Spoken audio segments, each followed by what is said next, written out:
అతిపెద్ద షాపింగ్ ప్రపంచం సిఎంఆర్ మన మచిలీపట్నంలో ప్రముఖ సినీ తారలచే నవంబర్ 20న గొప్ప ప్రారంభం. CMR shopping mall, bus stand ఎదురుగా, మచిలీపట్నం. శబరిమలకు వచ్చే అయ్యప్ప భక్తులకు ట్రావెన్కోర్ బోర్డు పలు సూచనలు చేసింది. ఇప్పటికే భక్తుల రద్దీ పెరుగుతుండటంతో పలు మార్గదర్శకాలు జారీ చేసింది.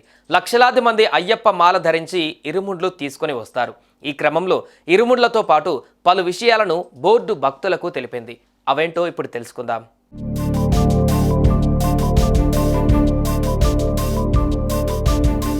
అయ్యప్ప మాల వేసుకొని 41 రోజుల పాటు స్వామికి పూజలు చేసుకొని శబరిమలకు వస్తారు భక్తులు.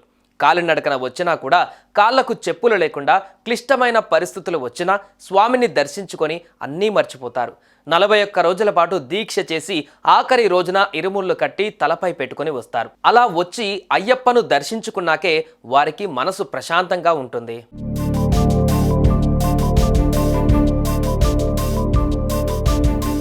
మాల వేసుకున్న చాలా మంది శబరిమలకు వస్తారు.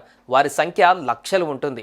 ఈ క్రమంలో పవిత్రమైన పంబా నదిని కలుషితం చేయకుండా శబరికి వచ్చే అయ్యప్ప భక్తులు కొన్ని మార్గదర్శకాలను పాటించాలని, సన్నిధానంలో స్వామి దర్శనానికి ఆన్ టైంలో టైం స్లాట్ కేటాయించే సదుపాయాన్ని వినియోగించుకోవాలని ట్రావెన్కోర్ దేవస్థానం బోర్డు తెలిపింది. మండల మకర విలక్కు 2024-25 సందర్భంగా దేవస్థానం ప్రధాన తంత్రి జారీ చేసిన నియమ నిబంధనలను బోర్డు అన్ని రాష్ట్రాలకు పంపింది. ముఖ్యంగా ఆంధ్రప్రదేశ్, తెలంగాణ, కర్ణాటక, తమిళనాడు, కేరళ రాష్ట్రాలలోని అయ్యప్ప భక్తులకు కొన్ని సూచనలు చేసింది.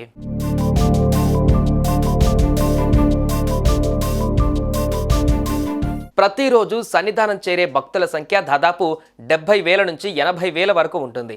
కానీ ప్రవేశ ద్వారం నుంచి కేవలం 10,000 మందికి మాత్రమే సన్నిధానం చేరే అవకాశం ఉన్నందున భక్తులు ఆన్లైన్ ద్వారా ముందస్తు ఏర్పాట్లు చేసుకోవాలని దేవస్థానం పేర్కొంది.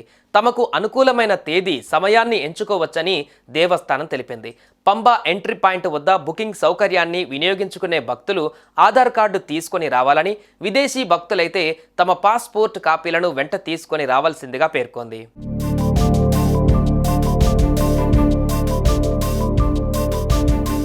ఇక అతి ముఖ్యమైనది ప్లాస్టిక్ ఇరుముడు కట్లు వద్దని చెప్పింది.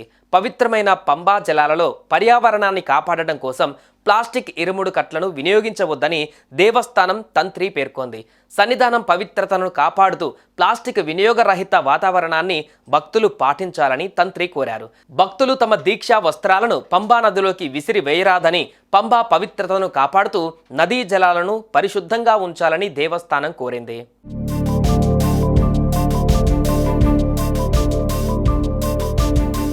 ఇలా దర్శనం దగ్గర నుంచి ఇరుముళ్ళ వరకు అన్నిటికి సంబంధించిన విషయాలను ట్రావెన్కోర్ ప్రకటనలో తెలిపింది. కాబట్టి అయ్యప్ప భక్తులు కూడా వీటన్నిటిని పాటించాలని కోరుతున్నారు. ఫలితంగా దర్శనం కూడా సులభంగా అవుతుంది, ప్రకృతిని కూడా కాపాడినట్లు అవుతుంది.